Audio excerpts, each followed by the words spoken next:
하나님의 역사는 하나님의 말씀을 통해서 우리 인간의 삶을 통해서 구체적으로 이야기하자면 과거에 있는 역사를 통해서 일하셨고 성경에 있는 그 역사를 통해서 일하셨고 앞으로도 저희들의 삶을 통해서 또 이 나라와 이 민족과 열방을 통해서 일하신 분이십니다.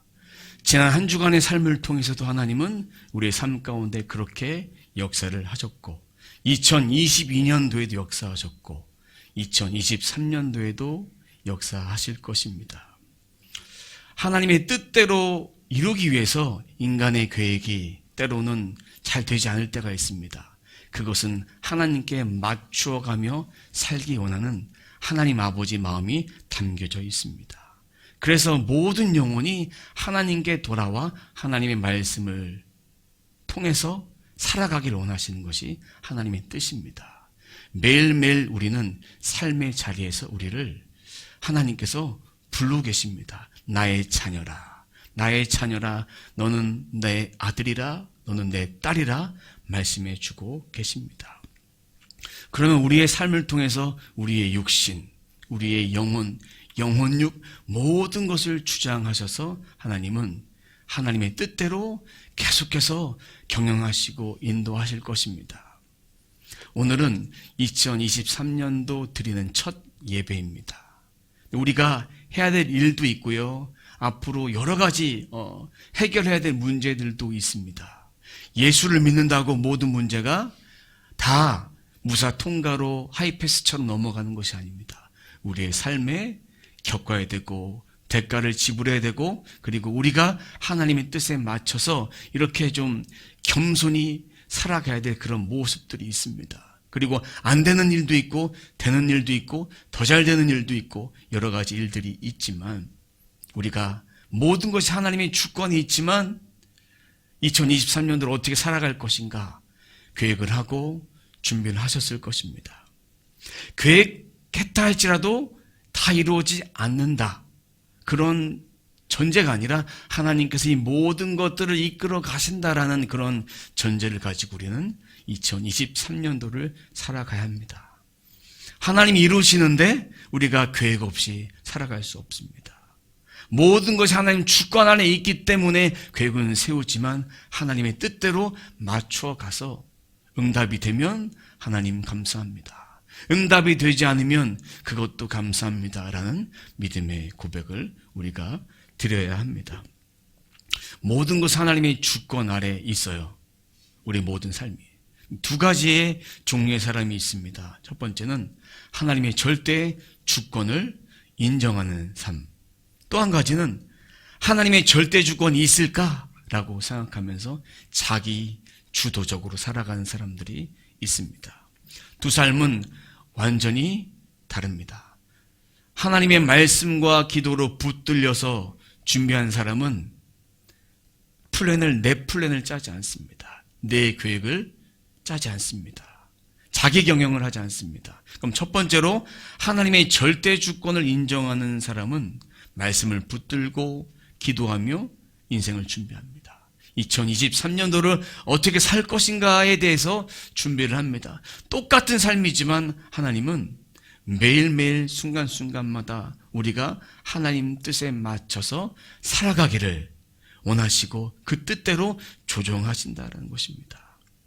두 번째는 하나님의 절대 주권이 있을까라고 생각하는 사람은 내 경영, 내 계획, 필요할 때만 하나님을 찾습니다. 하나님이 내가 세워놓은 계획 가운데에 잘 안 되는 것만 도와주시면 된다라고 생각하는 것이 하나님이 있을까? 내가 다 했어라고 생각하는 그런 사람이 바로 하나님의 절대 주권을 인정하지 않는 사람입니다. 진정한 믿음이란 하나님의 절대 주권을 인정하고 모든 것을 맡기는 거예요. 우리는 두 가지 중에 어떤 인생을 살아가야 될 것인가를 우리는 고민해야 합니다. 첫 번째, 삶을 살아야 합니다. 두 번째 삶을 살아갈 수도 있어요. 살다 보면 주님을 잊고 살 때가 많은 것이 사실입니다. 그런 삶의 현장 가운데 영적인 충돌이 많이 일어나는 것이 사실입니다. 내가 이렇게 하면 이익을 볼 수 있는데, 이렇게 하면 손해를 볼 수 있는데 계산기를 두들기며 살아갈 때가 얼마나 많은지 모릅니다. 저나 여러분들 모두 다 동일한 그런 삶의 현장 가운데 그런 고민들이 다 가지고 있습니다. 하나님이 어떤 것을 기뻐하실까?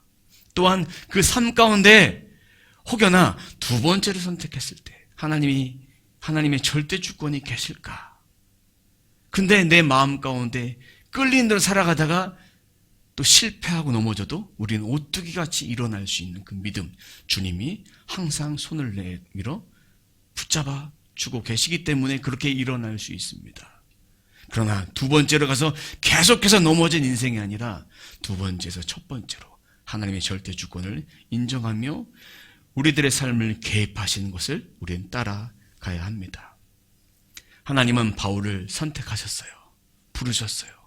그의 의지가 아니었어요.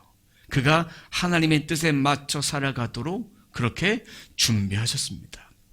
그리고 예언된 말씀을 따라 그렇게 그를 사용하셨습니다. 바울에게는 말씀을 전하다가 환난당하고 결박을 당할 거라는 그 메시지를 바울을 통해서 이미 받았어요. 그런데 바울은 피하지 않고 나의 생명을 복음 전하는데 결코 아무것도 두렵지 않고 아깝지 않게 여기겠다라는 그런 결단을 가지고 예루살렘으로 오게 됩니다. 그럼 예루살렘에서 나의 일을 증언하리라. 그리고 로마에서도 나의 일을 증언하리라 라는 그 핍박 속에 이 말씀은 바로 마태복음 10장 18절에 예수님께서 제자들에게 예언하신 그런 말씀이 있습니다. 함께 좀 말씀을 보도록 하겠습니다. 18절입니다. 또 너희가 나로 말미암아 총독들과 임금들 앞에 끌려가리니 이는 그들과 이방인들에게 증거가 되게 하려 하심이라. 나 누굽니까? 예수로 말미암아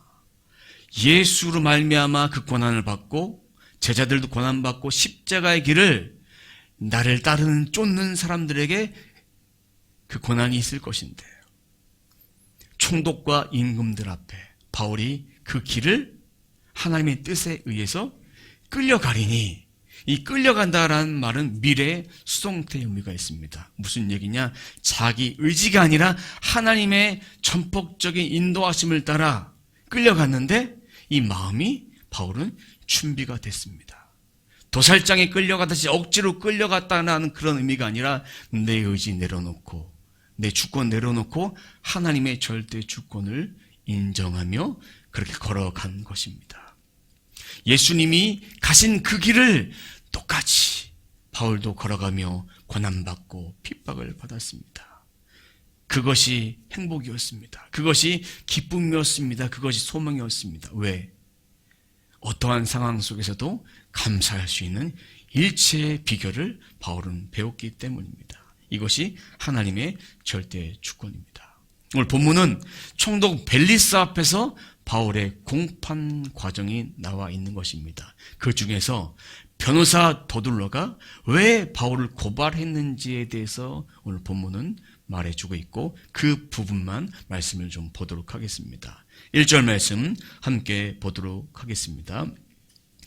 닷새 후에 대제사장 아나니아가 어떤 장로들과 한 변호사 더둘러와 함께 내려와서 총독 앞에서 바울을 고발하니라. 이 닷새 후에라는 얘기는 바울이 예루살렘에서 호송된 지 5일이 지났다라는 얘기입니다. 그래서 무슨 죄로 고발했는지 말씀을 보면 사도행전 22장 30절에 보면 천부장이 바울이 무슨 죄로 고발되었는지를 알아보기 위해서 사내들인 공의에 가서 신문을 합니다. 그리고 알아보려고 했는데 그들은 바리새파 사두개파들이 서로 싸웁니다. 영이 있다 영이 없다 하나님의 뜻이다 아니다 라고 서로 싸우면서 바울이 찢겨질까 봐 바울이 일단 빼냅니다. 근데 그 가운데 천부장이 내린 결론은 다른 것이 아니에요. 그들의 율법 문제다. 그들의 종교적인 문제다. 로마의 민사 형사적인 문제는 전혀 없다. 그들 안에 해결해야 될 문제라고 생각했습니다. 그래서 빼냈는데 이제 열심당원들이 바울을 죽이려는 사람들이 어떠한 계략을 꾸미느냐? 다시 바울을 빼내서 우리가 매복하고 있다가 바울을 다시 죽이자라는 그런 계획을 세웠지만 하나님이 그 계획을 막으셨습니다. 바울의 생질 조카를 통해서 천부장에게 알려집니다. 천부장에 알려져서 천부장은 군대를 다 동원해서 바울을 이제 가이사랴로 이제 이송하게 됩니다. 그러면서 가이사랴 이동하면서 편지를 총독에게 보냅니다. 그래서 이제 오늘 본문이 바로 그렇게 호송하고 난 뒤 5일이 지난 다음에 대제사장 아나니아와 장로들과 이 변호사 더둘로가 함께 와서 이제 정식 재판을 하고 있는 것입니다. 근데 이 더둘로라는 인물은 자세하게 나와 있지는 않지만 유대법의 통달한 자, 그리고 로마법을 통달한 자예요. 왜냐하면 로마와 유대법을 통달해야 바울을 죽일 수 있는 그런 좀 변호를 해서 그들을 좀 바울을 죽일 수 있는 그런 계략을 꾸밀 수 있기 때문에 이것은 그들의 간계입니다. 바울을 죽여서 로마법으로 사형을 언도받게 만드는 것이 바로 더둘로의 일이었습니다. 가장 합법적으로 죽여야 됩니다. 그냥 혈기가 넘쳐 죽이는 것이 아니라 가장 합법적으로 어떻게 죽일 수 있을까? 그는 고민하고 준비했습니다. 그래서 바울을 변호하기 앞서 이제 총독에게 아부를 하는 장면이 바로 3절 말씀입니다. 3절 말씀 함께 보도록 하겠습니다. 벨릭스 각하여, 우리가 당신을 힘입어 태평을 누리고 또 이 민족이 당신의 선견으로 말미암아 여러 가지로 개선된 것을 우리가 어느 모양으로나 어느 것에서나 크게 감사하나이다. 이 벨릭스 총독 때문에 태평을 누린 것이 없습니다. 수많은 사건들이 있었고 외세 침입도 있었고 반란도 있었고 뇌물을 받는 일도 있었습니다. 마음에 들지 않는 사람은 암살자를 고용해서 죽이기도 했습니다.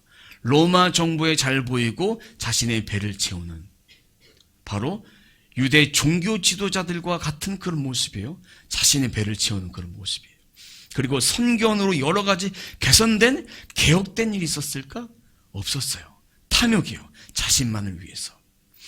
이거를 아무도 말은 하지 않았지만 듣는 사람들이 낯뜨거울 만한 것이에요.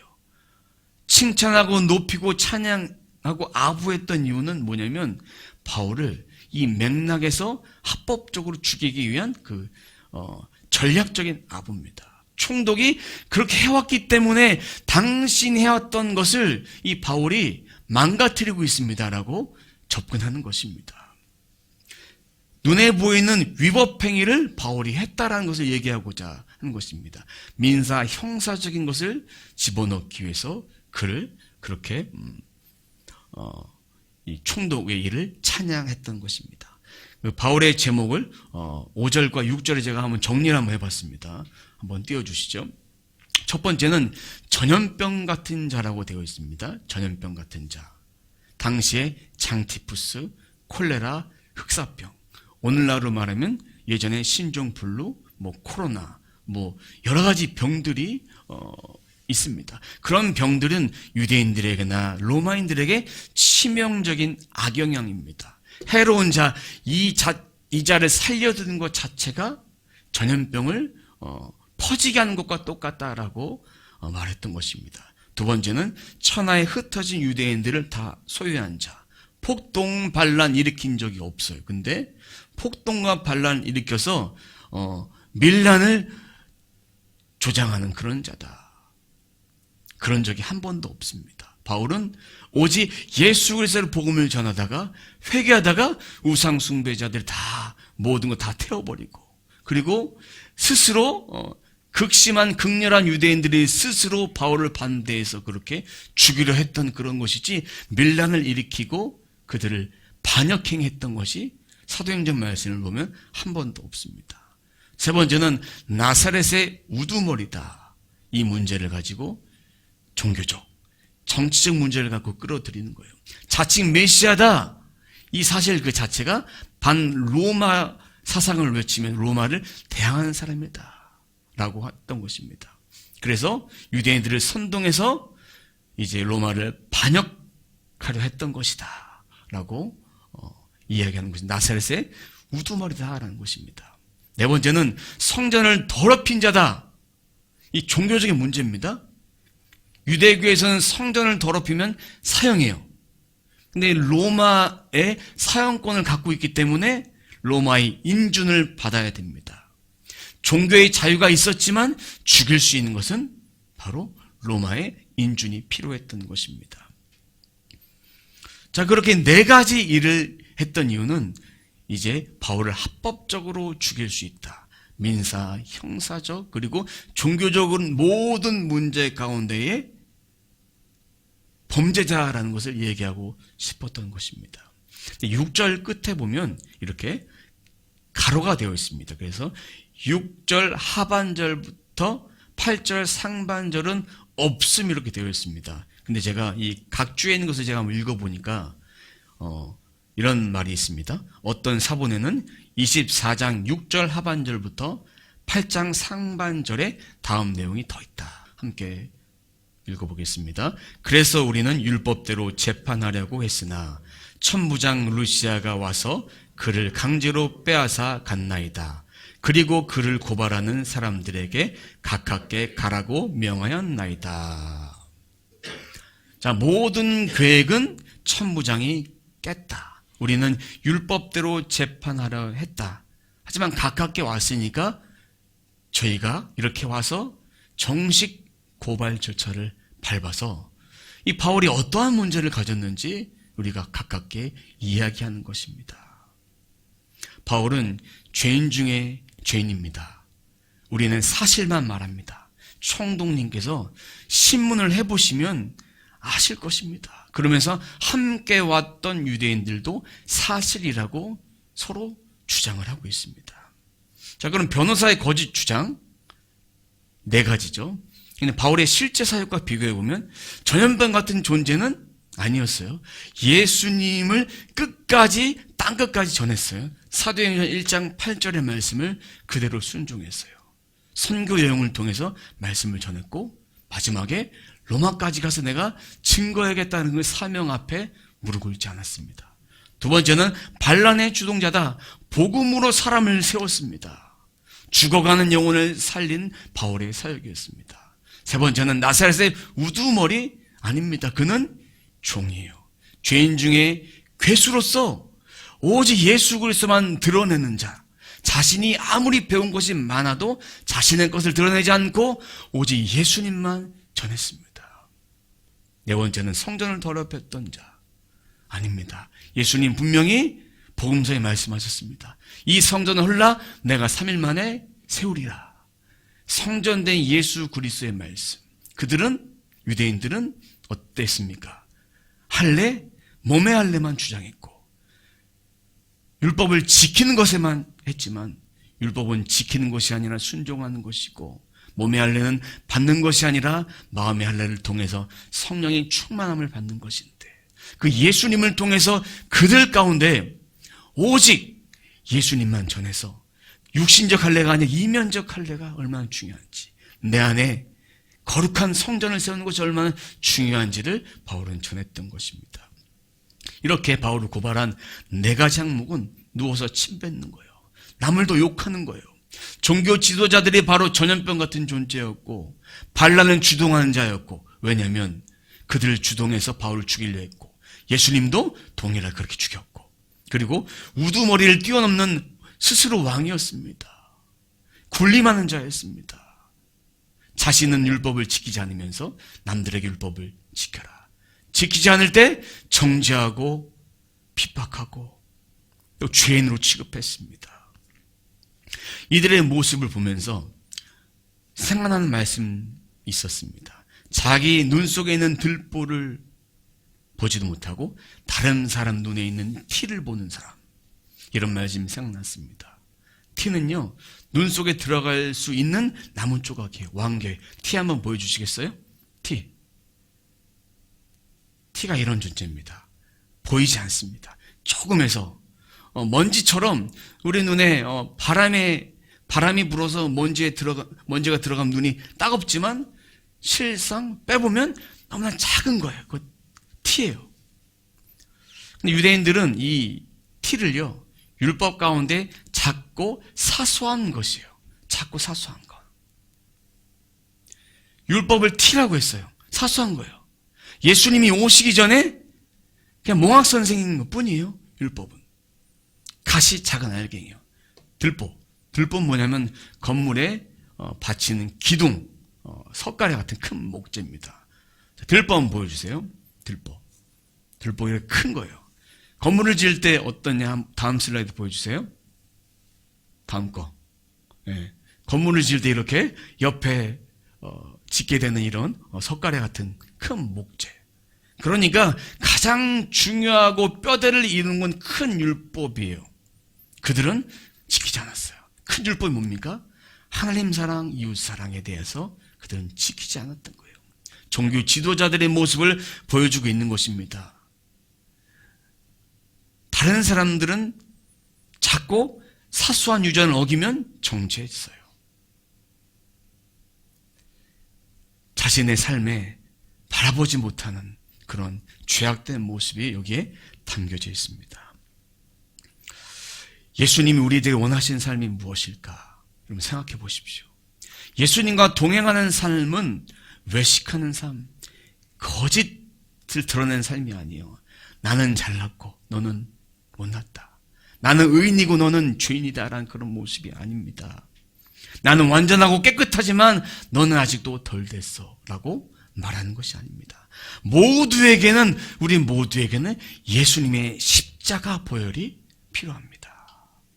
예수님의 십자가 보혈이 아니면 우리는 정결케 될 수 없습니다. 2023년도 우리 예수님 잘 믿고 말씀 잘 붙들고 말씀 잘 묵상하고 하루하루 엎드려서 살아야 합니다.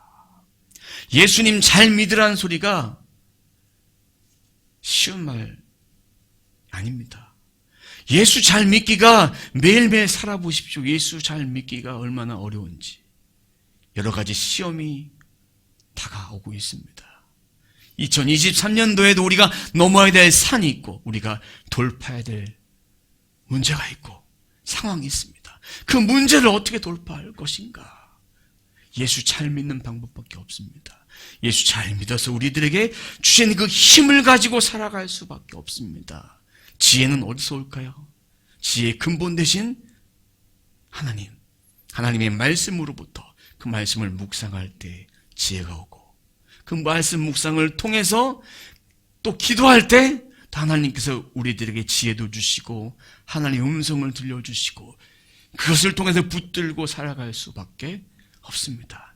다른 비결이 없습니다. 세상에 있는 사람들은 우리들에게 이 네 가지 죄를 대입해서 우리를 흔들려고 하고 넘어뜨리려고 할 것입니다. 그런 것에 앞서 우리는 오직 예수 그리스도로 무장해서 어떻게 하면 예수 믿는 사람답게 살 수 있을까?